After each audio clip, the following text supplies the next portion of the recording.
33तम सर्वभारतीय YMC cricket cup tournament उद्घाटित। Group A रो प्रथम match रे बरगढ़ को हराइला नुआपड़ा दल। यूथ मास क्लब आनुकूल्य रे स्थानीय मिनी स्टेडियम रे ओडिशा क्रिकेट संघर सदस्य तथा जिला क्रिकेट संघर साधारण संपादक सरोज कुमार साहू नेतृत्व में 33तम सर्वभारतीय वाईएमसी कप क्रिकेट टूर्नामेंट उद्घाटित हो जाइछि।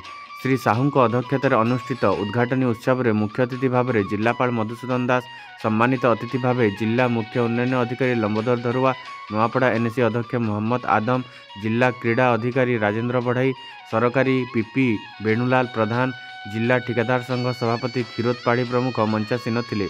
उद्घाटनी मैच बरगढ़ ब्लू डायमंड और नुआपड़ा यूथ मास क्लब मध्य खेला जाइतिला। एथिरे नुआपड़ा 7 विकेट रे विजय हुई सेमीफाइनाल रे प्रवेश करिछि। बरगढ़ दल प्रथम बैटिंग करी 28.5 ओवर रे 176 रन संग्रह करिथिला। हिमांशु बिस्ट 51 रन करथिले। नुआपड़ार विपुल पाणिग्राही और माइकेल सुबीर 3टी लेखाएं विकेट अख्तियार करथिले। जवाब रे नुआपड़ा 27 ओवर 3 बॉल रे 3 विकेट हराई विजय हासिल करिथिला। मोहम्मद नियमन 72 और प्रतीक पटनायक 48 रन करी अपराजित थिले।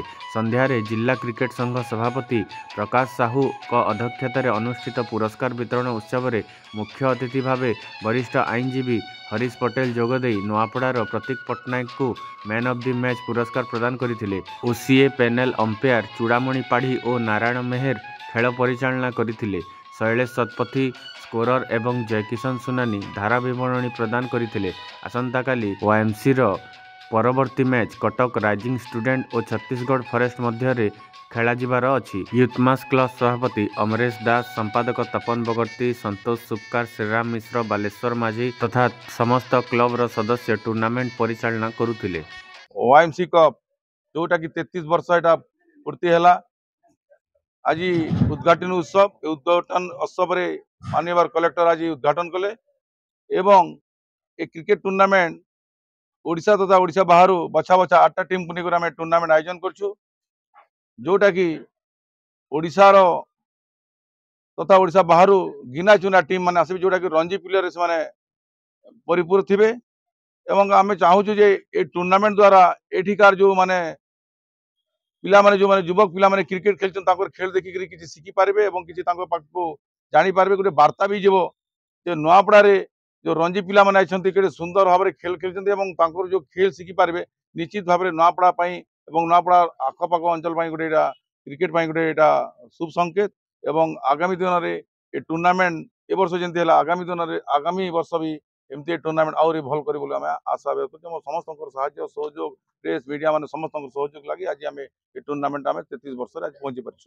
आज 33तम all India YMC cup cricket tournament 2025 आज उद्घाटित हो जाइए।